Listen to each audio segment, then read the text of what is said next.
Okay, so here we have a chronograph. This is a classic 2-button chronograph, and I'm going to show you how it works. So you'll notice at the moment that the seconds hand is pointing directly at 12 o'clock, and the little subdial at 9 o'clock is rotating with each second. So this is how a chronograph should look. Remember, a chronograph is a stopwatch. So the function of it is to count passing time. So if we press the top button at the 2 o'clock position, you'll see that the timer has started.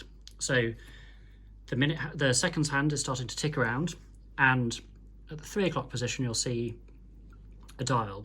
This dial will start to count the time that's elapsed. This is a 30-minute chronograph. When we want to stop it, we press the same button again, the top one. To reset it back to the 12 o'clock position, we press the bottom button. Here I wanted to show you a different chronograph. This is a 3-register chronograph. You'll see that it's got little subdials at 3 o'clock, 6 o'clock, and at 9 o'clock. The 9 o'clock subdial you'll see is moving whilst the seconds hand is still. That's keeping time. And then you count time with the stopwatches, the little subdials at 3 o'clock and at 6 o'clock. You work it in exactly the same way as the chronograph I've just shown. So the top button starts the timer,